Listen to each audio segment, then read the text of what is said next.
Oke, selamat datang kembali di sesi kuliah online untuk mata kuliah analisis numerik. Nama saya Putro Sambegoro dan pada kesempatan kali ini kita akan membahas topik integrasi numerik. Jadi integrasi ini tentu satu bagian dari kalkulus ya. Pada intinya integrasi ini adalah menghitung luas di bawah suatu kurva ya. Jadi ada kurva katakanlah seperti ini ya. Nah, integrasi dari batas bawah A ke batas atas B ya, kalau saya tuliskan integrasi A sampai B fx dx ini adalah luas di bawah kurva ini ya. Ini tentu saja kita semua sudah tahu ya standar kalkulus. Nah, sekarang tentu saja pertanyaannya berhubungan dengan metode numerik adalah tidak semua fungsi fx ini merupakan fungsi yang mungkin saja sulit jika diintegrasi secara analitik, atau yang kedua memang tidak ada solusi analitiknya. Nah, beberapa metode integrasi numerik yang paling umum digunakan adalah metode trapezoidal, metode Simpsons yang sepertiga, ataupun yang 3/8. Nah, ketika metode ini sebenarnya berakar pada integrasi atau formulasi integrasi numerik Newton Cotes. Jadi semua sebenarnya basicnya sama. Hanya perbedaannya adalah pendekatan orde interpolasinya. Ya. Jadi katakanlah kita punya dua data seperti ini nih. Ya. Nah, terus kemudian ditanya atau diminta integrasi. Apa yang kita lakukan? Ya sudah, yang paling gampang kita interpolasi. Kita tarik garis lurus dari sini ke sini. Kemudian hasil integrasinya adalah luas di bawah kurva ini. Ya. Jadi maksudnya interpolasi itu di situ. Terus kemudian sekarang kalau misalnya beruntung dari hasil pengukuran atau perhitungan kita punyanya 3 data. Ya. Nah, kalau 3 data, ingat topik interpolasi. Sekarang kita bisa interpolasi menggunakan orde yang lebih tinggi, yaitu interpolasi kuadratik. Jadi kira-kira katakanlah saja ini jadinya nanti seperti ini. Nah, sekarang berarti kalau ditanya integrasinya, ini luas di bawah kurva. Ya. Nah, ini kalau kita interpolasi dengan kuadratik seperti ini yang kita namakan sebagai Simpsons sepertiga rule. Ya, nanti kita akan lihat dari mana dapatnya angka sepertiga tersebut. Kemudian lanjut lagi. Kalau sekarang katakanlah kita lebih beruntung lagi. Kita tidak hanya punya 3 data, tapi kita punya 4 data. Ini. Tentu sekarang kita bisa interpolasi dengan polinomial yang lebih tinggi. Bisa pakai kubik. Kalau pakai kubik, katakanlah saja dia seperti ini. Sekarang kalau ditanya integrasinya, maka hasil integrasinya adalah luas di bawah kurva ini. Nah, yang ini dinamakan sebagai Simpsons 3/8 rule. Jadi Anda bisa Lihat tuh. Jadi mulainya dari interpolasi, dari data-data yang ada, kemudian garis atau kurva interpolasi tersebut Anda integrasi. Tapi tentu saja karena kurva interpolasinya berbentuk polinomial, maka integrasinya akan dapat dilakukan dengan mudah. Ya kan? Untuk aturan trapezoidal, jadi seperti yang tadi sudah kita review ya. Jadi kita punya dua data point. Sekarang saya gambar dengan lebih jelas. Di X sama dengan A dan X sama dengan B, dan kita juga tahu fungsi A, fungsi B. Kemudian kita ditanya sekarang integrasinya berapa? Ya sudah, kalau gitu kita tarik garis lurus, kita interpolasi ya. Kemudian integrasinya adalah luas di bawah kurva. Ya. Nah, ini persamaannya bisa dituliskan secara sederhana. Integral ya maksudnya sama dengan B dikurang A dikali FA ditambah FB dibagi 2. Ya ingat saja cara nyari luas trapesium. Enggak. Alas dikali rata-rata tingginya. Tingginya kan fungsi A dan fungsi B, cari rata-ratanya terus dikali alasnya. B dikurang A. Nah, masalahnya sekarang kalau kita punya kurva ya. Kurva aslinya misalnya katakanlah seperti ini. Terus kemudian kita dapat data poinnya itu hanya di sini dan di sini. Kalau begitu caranya kan kita pakai aturan trapezoidal ini, saya cari interpolasi, tarik garis lurus, kemudian integrasinya adalah luas di bawah garis ini. Jadi ini hasilnya. Padahal hasil integrasi sebenarnya adalah yang ini. Jadi Anda bisa lihat betapa banyaknya errornya. Ya enggak? Yang mau dihitung yang ini, Anda cuma hitung yang ini. Ya. Nah, tentu ada solusinya. Kita jangan bikin satu trapesium, tapi kita bikin yang banyak. Ya. Jadi kita bikin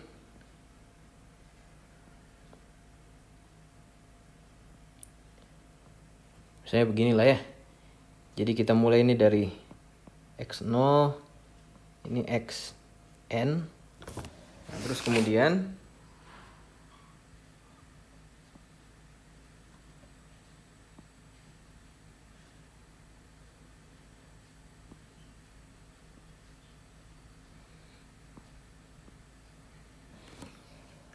ini kita interpolasi, ya kan? Ini kita interpolasi, ini kita interpolasi, terus kemudian ini di sini ini kita interpolasi. Nah, jadi sekarang kalau ditanya integralnya adalah daerah yang kuning ini. Ya. Kalau kita bandingkan dengan sebelumnya, hanya di ujung saja, tentu hasilnya akan lebih akurat. Nah, ini formulanya dapat kita tuliskan di sini, ya. Sama dengan H dikali Fx0 ditambah Fx1 dibagi 2. Ini X1 yang ini ya. Dan kemudian jarak ini adalah H ya. Jadi ini hanya fx1 fx2, terus kemudian dilanjutkan ditambah H fx1 ditambah fx2. Jadi ini untuk trapesium yang kedua sekarang. Yang ini. Ya. Yang sebelumnya yang pertama. Dan terus ya. Terus tambah H dikali F X N minus 1 ditambah F X N dibagi 2. Ya. Ini kalau kita grupkan hasilnya akan menjadi H dibagi 2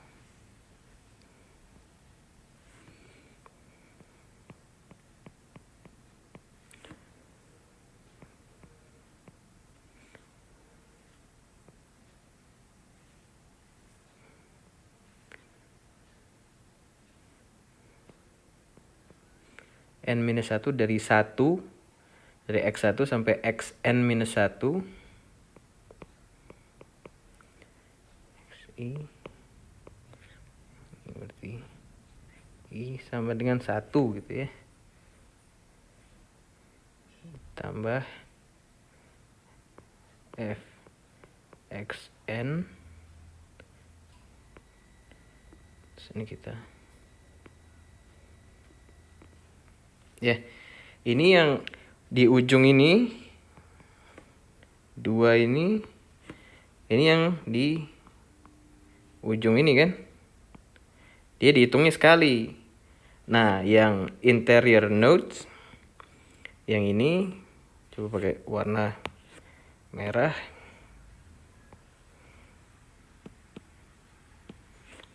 Yang ini untuk yang interior node-nya, karena dia akan dihitung 2 kali. Ya enggak? Waktu saya ambil atau menghitung trapesium yang ini kan saya ambil yang ini, sisi ini, sisi kiri dan sisi kanannya ya, atau ini dan ini. Kemudian waktu saya menghitung yang ini, sekarang saya ambil lagi dia lagi dan dia. Jadi yang ini 2 kali kan diambilnya. Karena itulah ada faktor 2 di situ. Oke. Jadi saya pikir ini cukup sederhana dan tentu Anda sudah bisa langsung mengambil kesimpulan sendiri ya. Semakin banyak trapesium yang Anda gunakan atau semakin kecil hanya, tentu perhitungan Anda akan semakin akurat, ya kan? Karena ini nanti trapesiumnya jadi kecil-kecil. Tapi trade off-nya adalah tentu perhitungan yang harus dilakukan jadi semakin banyak. Oke? Jadi saya pikir cukup jelas ya untuk trapezoidal rule. Nah, kalau yang Simpson's rule yang sepertiga, ceritanya begini. Ini ada fungsi asli ya, yang hitam. Nah, kemudian melalui pengukuran atau perhitungan numerik, kita ternyata bisa dapat sekarang 3 data. Kalau tadi kan trapezoidal 2 data. Sekarang kita dapatnya 3 data.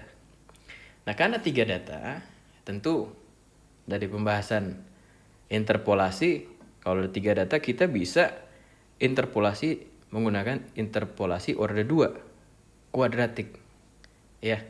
Jadi kalau misalnya ada 3 data diinterpolasi secara kuadratik, nah jadinya kira-kira yang kurva yang warna merah. Nah, kalau misalnya, tentu Anda bisa langsung lihat ya, kalau kita integrasi kurva aslinya dari limit x0 sampai x2, ini kan jadinya yang hitam ini kira-kira nih.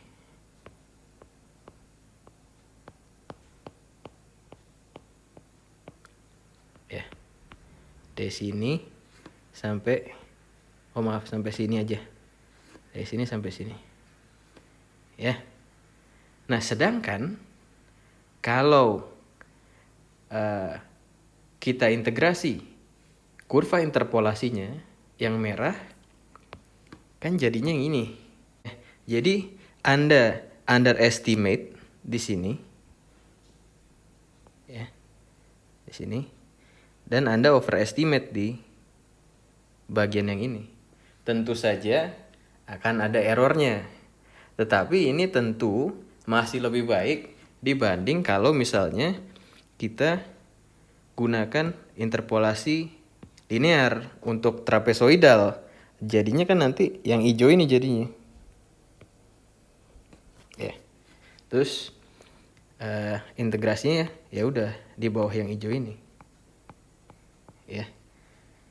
Tentu errornya akan semakin besar.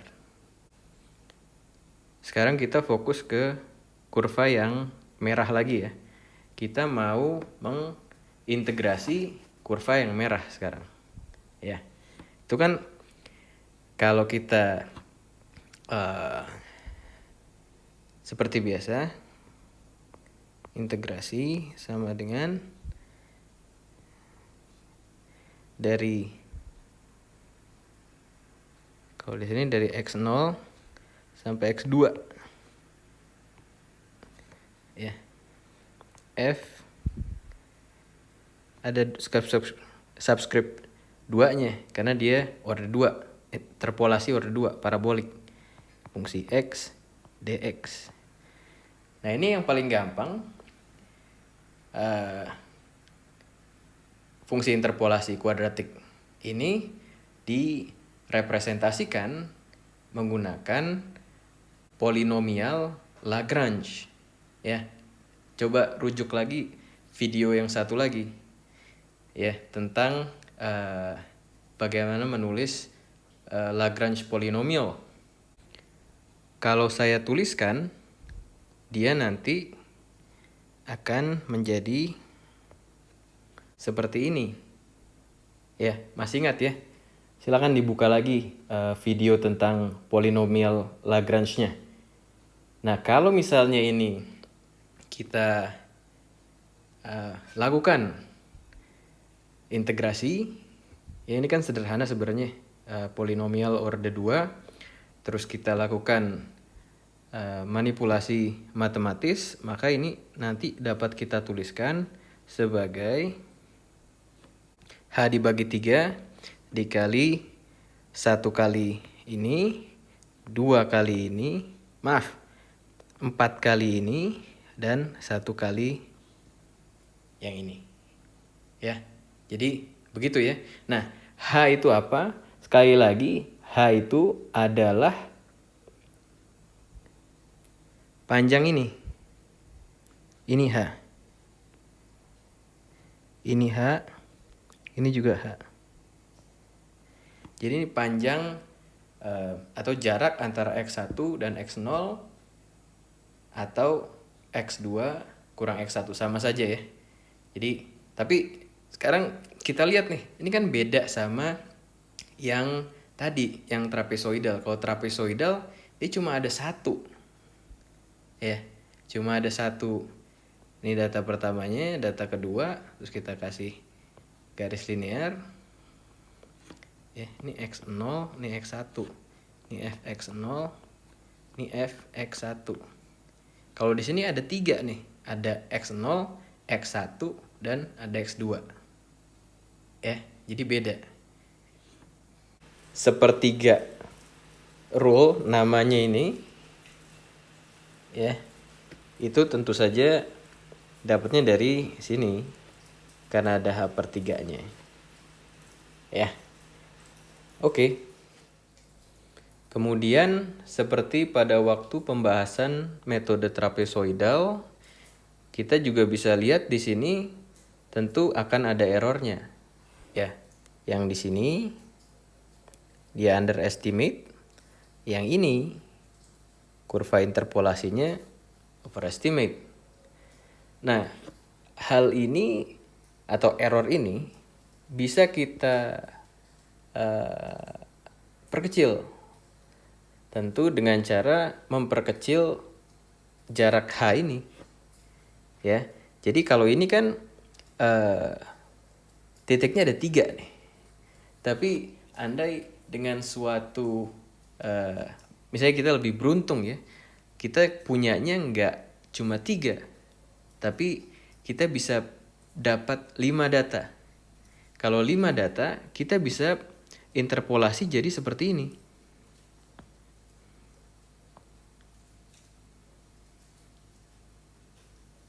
Ya, yang biru.